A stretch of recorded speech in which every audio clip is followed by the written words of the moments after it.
Welcome into another episode of Locked On Phillies. The Phils are on a roll, folks. They sweep out the Blue Jays in a short 2-game series. They are playing great baseball right now. We'll break it all down on today's episode.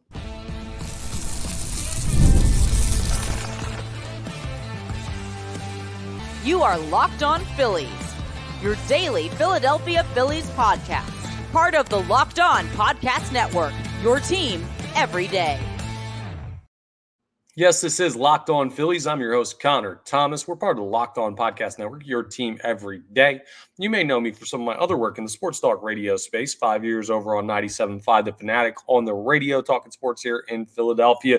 3 years a credentialed Philadelphia Phillies media member. And this is my third year as the host of Locked On Phillies. Thank you so much for joining us today. And please make sure you're rating, reviewing, subscribing to the YouTube, all that great stuff that really helps us out here on Locked On Phillies. This episode is brought to you by Prize Picks. Go to prizepicks.com/LockedOnMLB and you can use code, it's all in lowercase, LockedOnMLB to win $50 instantly when you play $5. A great deal for our friends over at Prize Picks and a great deal by the Phillies lately. They just keep winning ball games, folks.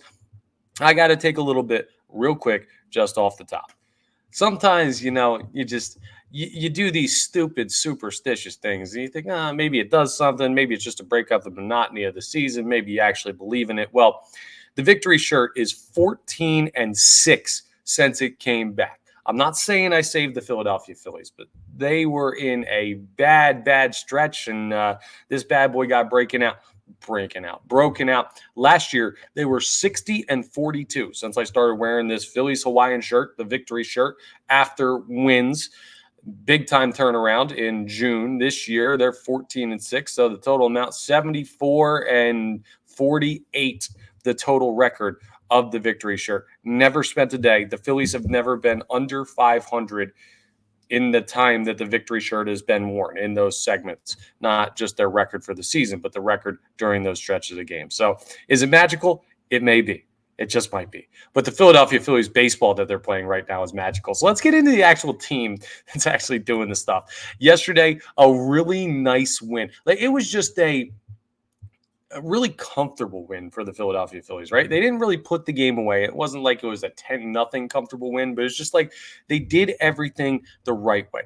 Kyle Schwarber, my God, tip of the cap, good sir, Kyle Schwarber. He went yard again to lead off the game. It's his 13th leadoff home run of the year, his second in as many games. He had 3 home runs in game 1. He had 1 home run yesterday afternoon. That dude hit 4 home runs in 2 games. Canada, I told you in yesterday's episode, ban Kyle Schwarber. I warned you it was going to happen again, and he went out and he made you pay. He makes it 1-0, but then just like the other game in the series, the game 1, now it wasn't 6 runs in the first inning, but Cristopher Sanchez goes out and gives up 2 runs in the bottom of the first. So the leadoff home run by Kyle Schwarber was erased once again.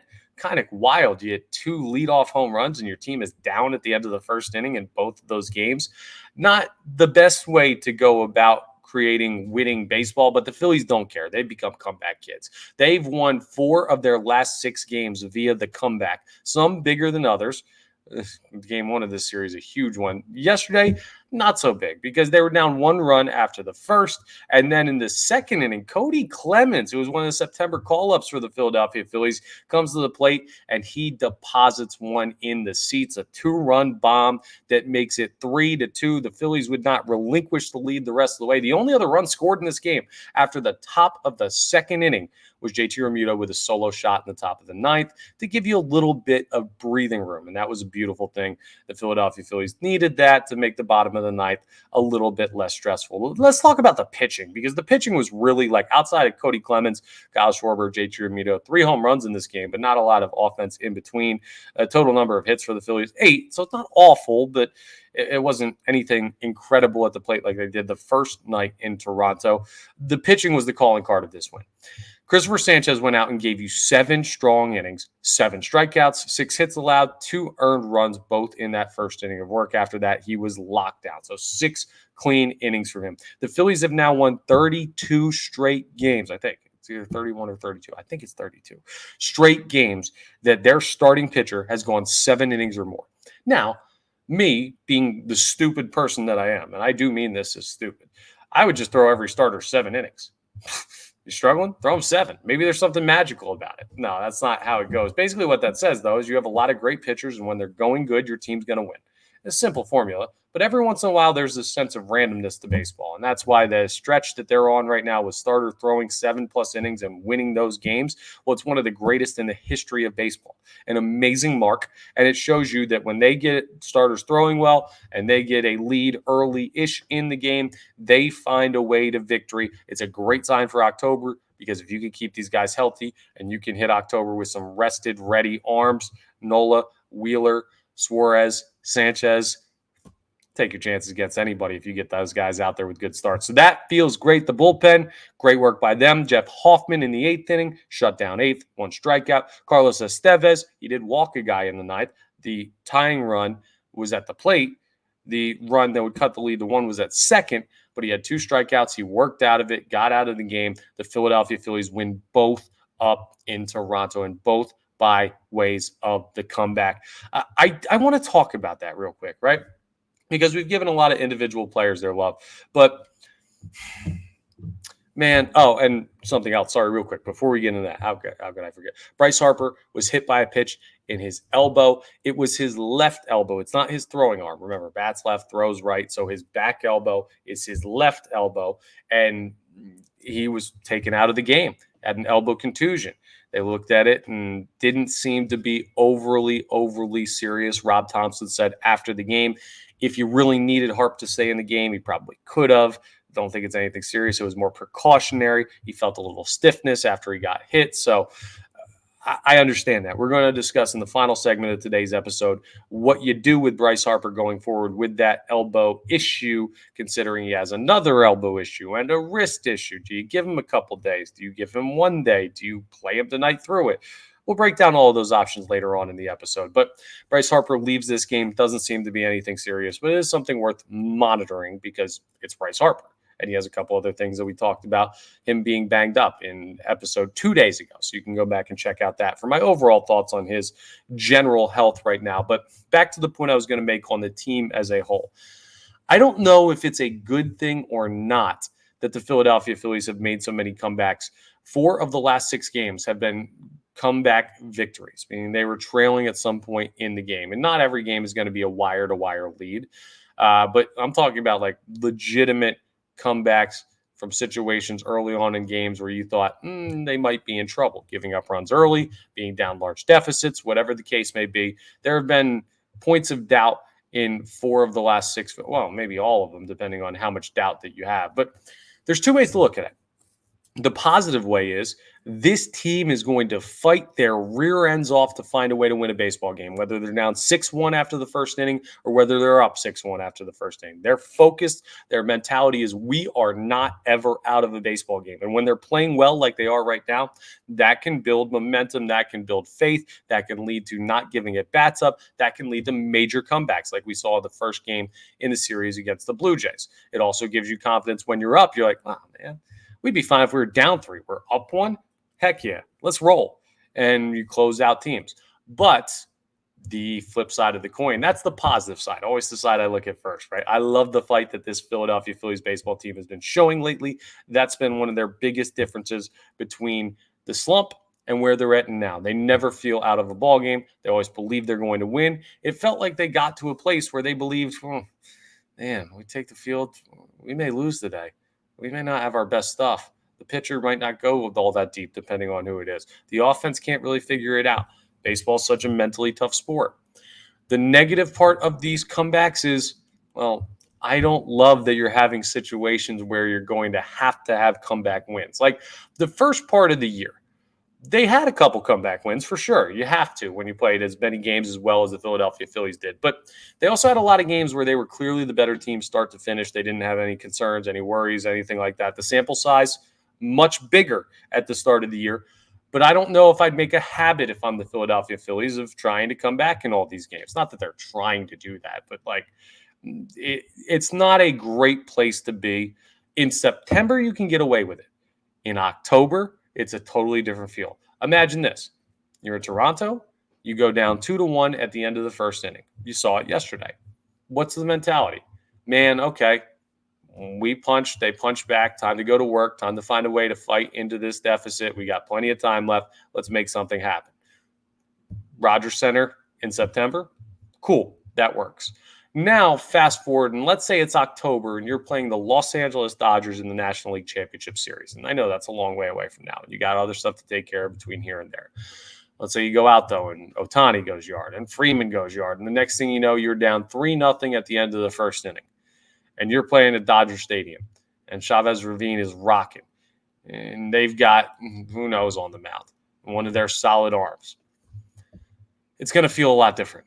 Playoff deficits, 1, 2, 3 runs feel like 3, 4, 5 runs. It's a difference of maybe like a 2 to 3 run feel in the postseason, depending on the crowd noise and the environment that you're playing in. So playing from behind, again, not a habit that I want to see the Philadelphia Phillies develop.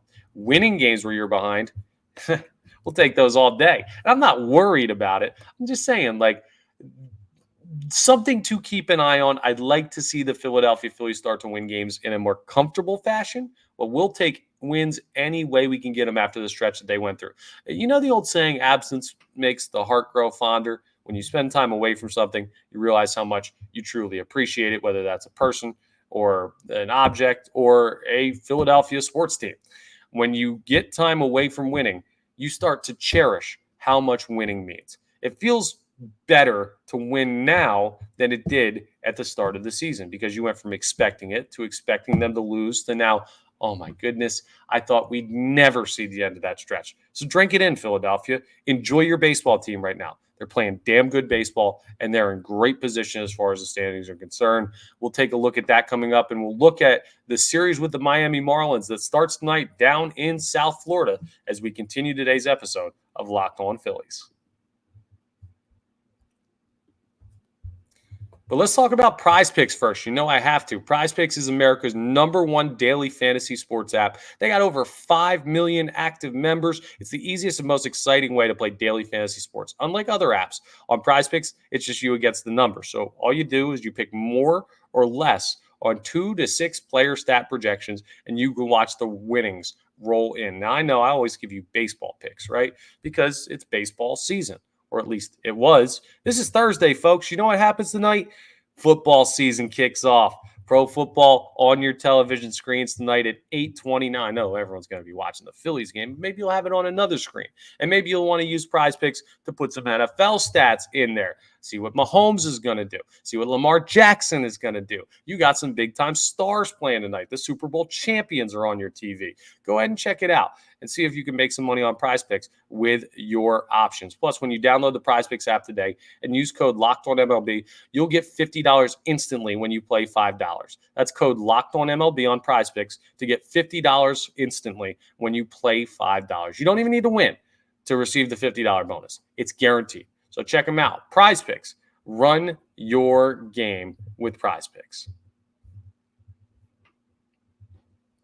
All right, let's get into the series with the Miami Marlins because there's no reason to slow down the momentum now. You're playing a bad Marlins team, and you're playing them on the road, which I guess matters a little bit. Not really when you're down there and there's an empty stadium in Miami. I'm not too worried about the crowd or lack thereof against the Marlins. They're 52-87. They sold like crazy at the trade deadline. There's just their season's over. It's been over. They know it's been over. They got guys playing for pride. They have a bunch of guys, though, that are not talented enough to hang with this Philadelphia Phillies team. So let's look at the pitching matchups in this series. Just a quick overview of what you're going to see. And Ranger Suarez is on the mound tonight versus Adam Oller. You're looking at Adam Oller as a guy that you should take advantage of. We'll get more into that specific one since that's tonight's game. But 4 games, some good pitching matchups. Wheeler on the mound for game 2 against Edward Cabrera. Advantage Phillies. Zach Wheeler is clearly the better pitcher than anyone in the Miami Marlins organization or on the Miami Marlins current Major League roster. Aaron Nola gets the ball game 3 against Darren McCullough. And that's another name that, if you don't recognize, it's probably because he has an 8.24 ERA. Advantage Aaron Nola. Major advantage Philadelphia Phillies. The final game on Sunday, you're going to see Max Meyer on the mound for the Miami Marlins. But the Phillies announced today that Seth Johnson is going to throw. Now, he was acquired in the Gregory Soto trade with the Baltimore Orioles, a guy that's been in the minors. He was a 2022 draft pick, I believe, but he was like a JUCO shortstop, or no, he actually may have been back more than that. Bottom line is he's like a converted pitcher from when he was drafted. He's throwing heat, upper 90s. You're going to get to see him at the major league level, and he was one of the higher ranked prospects. I believe he was in the top 10 prospects for the Baltimore Orioles. A nice righty that gets to go out on the mound and toe the rubber for the Philadelphia Phillies. I told you, Tyler Phillips, I don't know if you can let him make his next start. Well, the Phillies are trying out Seth Johnson. You're now in September where you can get these call-up send-downs with some young players where you don't have to worry about anything as far as options are concerned. So Seth Johnson's the pick to finish out that game.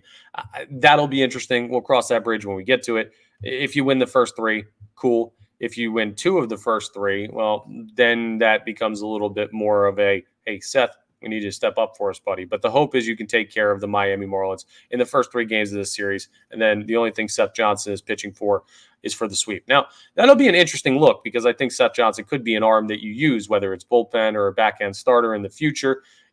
I know you have Sanchez locked down. You have Wheeler locked down. You have Nola locked down. You hope to have Suarez locked down at some point soon, but that fifth spot is open. Is it Andrew Painter? It certainly doesn't seem like it's going to be Taijuan Walker anytime in the future. Does that potentially become Seth Johnson at some point? I don't know, but kid gets to make the start, gets the ball on Sunday. An interesting decision by the Phillies that I wholeheartedly agree with because I didn't want to see Tyler Phillips again. Back to tonight's game, though, as we dive deeper into the Ranger-Suarez-Adam Oller matchup. Suarez has been good this year, very good, but he hasn't been all that consistent since he's come back from injury. You look at his last couple of starts, really good one, kind of questionable one, right? He was really good in Kansas City. 5 innings, so not that much work, but only 4 hits allowed, only 1 earned run, 6 strikeouts. Great. Then against Atlanta, his last time out, 4 innings pitched, 5 hits, 4 earned runs. Just got smoked. Gave up 2 bombs, walked 1. He did strike out 6, but it wasn't the typical Ranger Suarez performance where he's getting all these ground balls. What's he going to be? Who knows? We're going to have to see when he goes out there. He's still working his way back, but there's no better time to work your way back than against a team, I should say, like the Miami Marlins. I mean, look at some of these offensive statistics for Miami. They're batting .240 as a team. They've hit 128 home runs, for example. The Phillies, 169. Their on-base percentage, .296. It's not awful, but their slugging percentage, .372. That ain't scaring anybody. You just look at it. They're not that good of a baseball team even, and that's including their stats from before they sold guys like Jazz Chisholm. Like, basically, you got Jake Burger. That's the only guy on the team that you're worried about, and he leads their team still in home runs, average, and RBIs. He was unbelievable last time the Phillies played the Marlins. Remember, the Marlins series, the last one, 2-game series up in Philly, the time that I put on this victory shirt. So we've made it back around to another appearance, and now, Marlins, you're not going to get a free game like you did last time. The magic shirt is here. But no, as long as you stay away from Jake Burger, you should be totally fine. When it comes to Adam Oller, it's another right-handed pitcher. The Phillies just keep seeing righties. Like, Max Fried was mixed in there once, but it's been mostly righties over the past 2 weeks for the Phillies. They seem to be in a groove against them. Does Kyle Schwarber have a 3rd straight leadoff homer in him? Maybe. That'd be a crazy thing to bet on. Does Bryce Harper show himself in the lineup tonight? That's going to be a question because that's going to change some things. If he doesn't, it'll be probably Cody Clemens over there at first base. Okay, he's seeing the ball all right. He hit a home run yesterday. I love that. We know consistently he's not the player that you need at the major league level, but in small spurts he can be. So maybe another good game for Cody Clemens. But let's look at it this way, right? From an offensive perspective, against a right-handed pitcher, the guys you'd expect to be big-time are Schwarber and Harper. Those are your big-time lefty bats. Well, Schwarber's been red hot, but you can't expect him to keep hitting home runs every game. So I'm going to take him out of the equation. Harper may not play tonight because of getting hit in the elbow. We're going to talk about that coming up. I'm going to take him out of the equation in case he doesn't play. Who are your other lefty bats? Well, Brandon Marsh and Bryson Stott. They could be really, really big in this game. I'd expect, if Bryce Harper's out, them to be lifted a little bit higher in the lineup. You're also going to need some righties to step up, same-handedness matchups. Trey Turner is going to have to be big time. And I'm not saying Kyle Schwarber can't have a great game. I'm just saying eventually he's going to not hit a home run every single game or have a monster leadoff home run or stuff like that. It would feel natural that there's a regression to the mean considering how hot he is. Or he could just keep slugging bombs and make me look like I have no idea what I'm talking about, and I'd be just fine with that as well. I'm right sometimes. I'm wrong sometimes. I'm doing that as more of a precaution because it's unfair to expect him to keep up how hot he's been, but how great is it, how good Kyle Schwarber's been. So those are the guys I'm looking at. Trey Turner as the table setter, Stott and Marsh as the guys that make up for Harper, and maybe if Schwarber doesn't carry the load the same way, even though he still can. You should win this game tonight. The Phillies on the money line are minus 240 favorites, big time favorites. According to ESPN Analytics, they have nearly a 75% chance to win tonight's ball game. Like, they're winning tonight. They should be.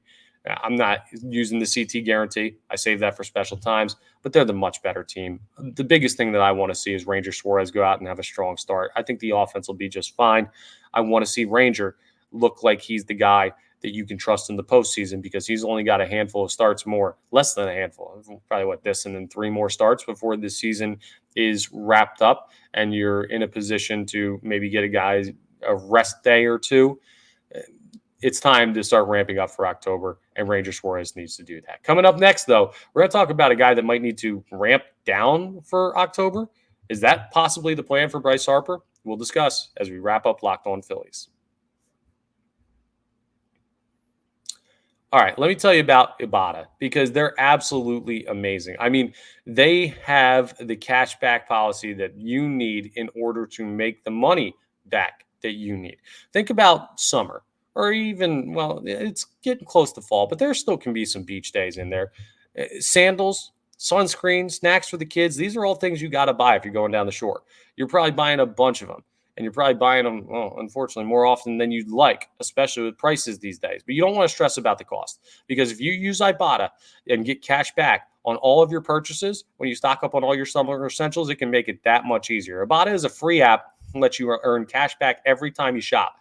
You can earn on hundreds of items from groceries to beauty supplies, even toys. So you can make sure you're beating inflation no matter what. The average Ibotta user earns $256 per year. It's a crazy amount. How great would that be to have back in your pocket? Other apps, they give you points that don't amount to much, but with Ibotta, you earn cash back that you can withdraw to your bank account, PayPal, or gift card. Simply add offers in the app, upload your receipt, and voila, the money is yours. It's super easy. You can save on a bunch of brands, a bunch of different retailers, all kinds of favorite stores like grocery stores, Lowe's, Macy's, Sephora, Best Buy, and so many more on this list that I can't even get to. It's time you joined the over 50 million users who use Ibotta to earn cash back each time they shop. And right now, Ibotta is offering our listeners $5 just for trying it. Use the code LOCKEDONMLB when you register. Just go to the App Store or Google Play Store and download the free Ibotta app to start earning cash back and use code LOCKEDONMLB. That's IBOTTA in the Google Play or App Store and use code LOCKEDONMLB. So we talked about Bryce Harper's injury, and we're going to talk about it a little bit more here. I do just want to thank you for making Locked On Phillies your first listen every day. Again, part of Locked On Podcast Network, your team every day. Now make your second listen Locked On MLB. Paul Francis Sullivan, Sully, he's the best. He covers baseball in totality, not just the Phillies, not just a specific team, know everything going on, which is perfect for this time of year. So check out Locked On MLB, available on YouTube or wherever you get your podcasts. Make that your second listen right when you're done this episode. Bryce Harper gets hit in the elbow, right? And we also talked earlier this week about elbow soreness and wrist soreness and issues going on there and all of this stuff that he's dealing with. And now he gets hit and he gets pulled from the game. Rob Thompson says it's precautionary, but it puts you in a very precarious spot with Bryce Harper because I'm going to let you guys in on a little secret, actually. This is something, it's good that I have a credential because I get to learn this cool inside information about the team every once in a while that I get to share with you.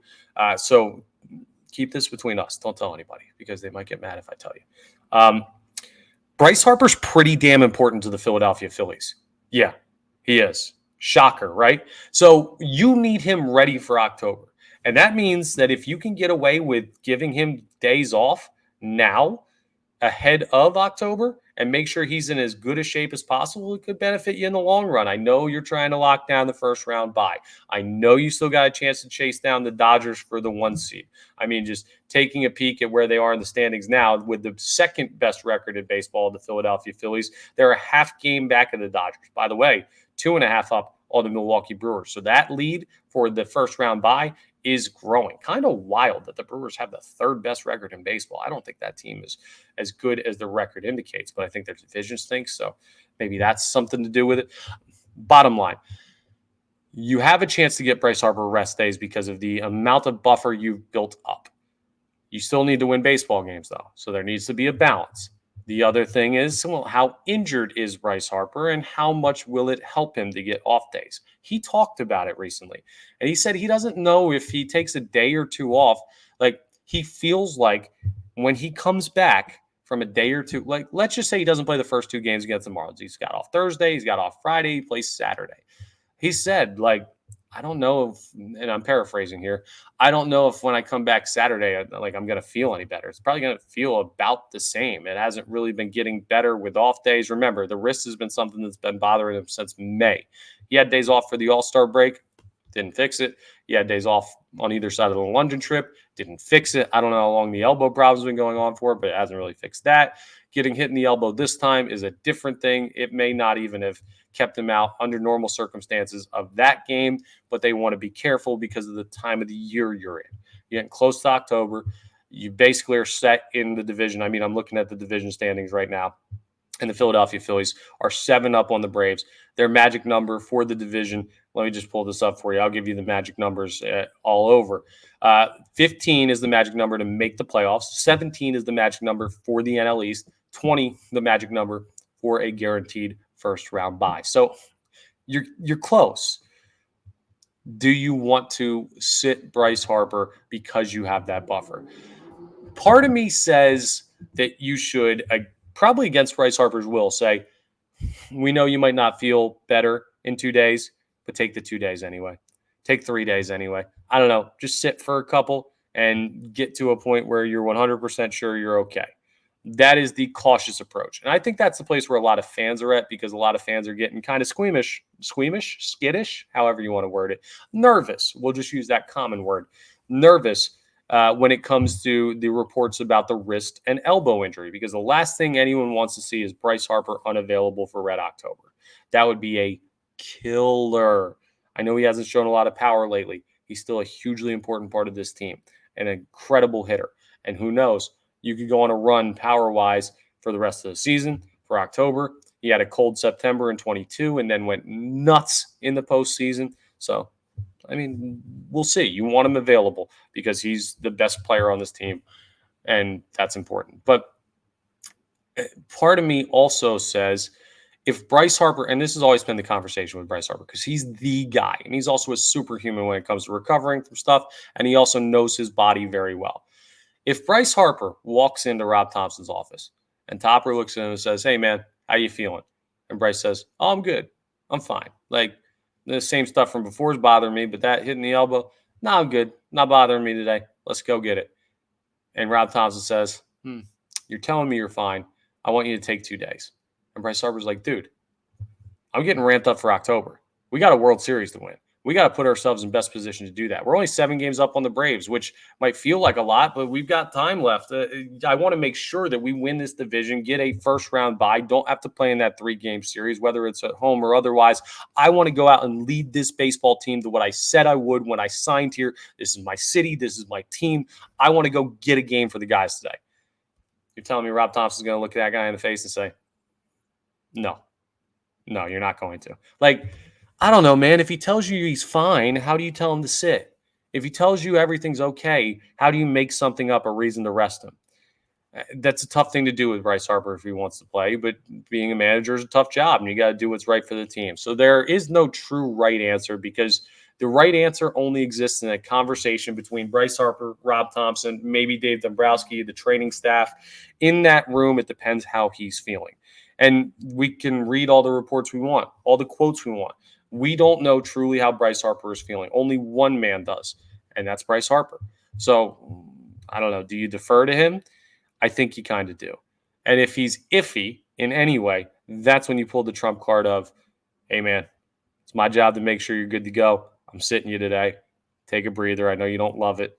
Long-term view. So it depends, I guess, is the real answer, but it's a decision for the Phillies to make. I would probably give him today off and then reevaluate on Friday, but maybe he's in the lineup today. He's one tough son of a gun. The Phillies are one tough baseball team right now. They keep on winning. They got a great opportunity tonight. They should win 3 or 4 against the Marlins at least. They're in a great spot. The push for Red October is on. I read you the magic numbers. Man, we covered everything we can about a great baseball team in today's episode. So that's all. I'm going to go get a nap and get ready for the game. Hopefully the victory shirt's on tomorrow. But that's all for today's episode of Locked On Phillies. One more time, please make sure you're rating, reviewing, subscribing to the YouTube, all that great stuff that really helps us out here on Locked On Phillies. We're part of the Locked On Podcast Network, your team every day. And I will talk to you tomorrow on our next episode.